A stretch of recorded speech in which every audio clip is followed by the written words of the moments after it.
কণ্ঠস্থ। এটা আমার এক দিদি। আপনার কখন দেখছেন? আপনারা তো আমি প্রতিদিনই দেখি। এখানে একটু আগে দেখছি, তারপরে আপনারা দেখে আমার 2-3 বার তাকাইছি, আমরা দেখি, কিন্তু তারপরে আমার বিশ্বাস হইতেছে না। আমি না, দিদি তো বলছে কয়েকদিন পরে আসবে, এই দিদির নাকি। এখন আপনার কণ্ঠ শোনার পরে কনফার্ম হলাম যে আপনি। কেমন লাগে?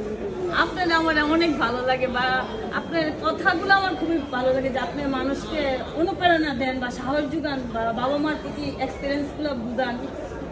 এরকম বাবা মেয়ে সন্তান হয় না এখনের দিনের পৃথিবীতে, এমন ছেলে মেয়ে পাওয়া অনেক ভাগ্য। আপনার মার অনেক ভাগ্য যে আপনার মতন একটা মেয়ে পেয়েছে। দোয়া করলে যেন আমি মৃত্যুর আগ পর্যন্ত করতে পারি। আমার আম্মু এখন ইয়েতে আছে, মানে আলহামদুলিল্লাহ সুস্থ আছে। গতকালকে হচ্ছে সার্জারি আছে না, আপনারাও দিবেন আপনার আম্মুরে। হ্যাঁ, আমাদের যারা নিজেরা চাকরি করি না, বুঝছি, আমরা তো কিছুই করি না, ফোন করি খবর খবরগুলো নেই।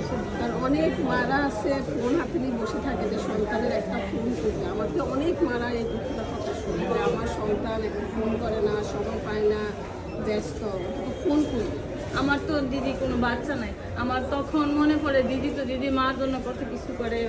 আমার তো কোনো বাচ্চা না, আমার এই শেষ বয়সে কে দেখবে, কে আমার খবর নেবে, এদের আমাদের অনেক মানে মৃত্যুর যন্ত্রণার চেয়ে অনেক ভয় করে। সবসময় আমি ভয় পাই।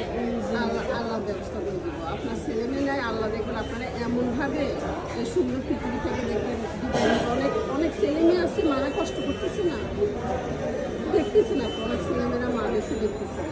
আপনার ছেলে মেয়ে বিয়ে কবে চলছে? 18 বছর হয়েছে, ছেলেটা হইয়া মারা গেছে। আর মানে প্রথম ছেলে মারা গেছে, হয় না। আমার হাজবেন্ডের 2টা কিডনি নষ্ট। এখন হাজবেন্ড নিয়ে আসছে যে আমার হাজবেন্ড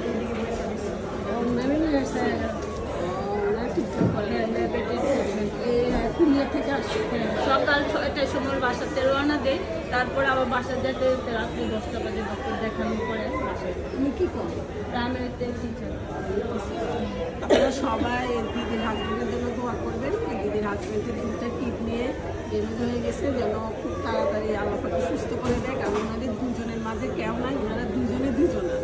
কারণ আল্লাহকে একটা পুত্র সন্তান দিয়েও আল্লাহকে খুশি নিয়ে গেছে, যেন ওনারা দুজন যুগ ধরে বেঁচে থাকে এবং দুজনকে অনেক ভালোবাসে, সম্মান দেয়। এই দোয়া সবাই করবেন।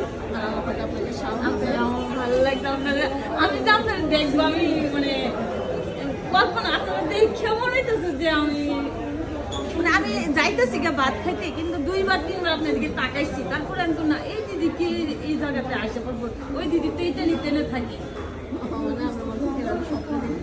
এখন যে কথা বলতেছেন কণ্ঠ শুনতে শুনলেন না, ওই দিদি, এই জন্য কিন্তু আমি আইসা দাঁড়াইছি। আচ্ছা আচ্ছা, অবশ্যই দোয়া করবো। আচ্ছা, ভালো থাকবেন। আচ্ছা।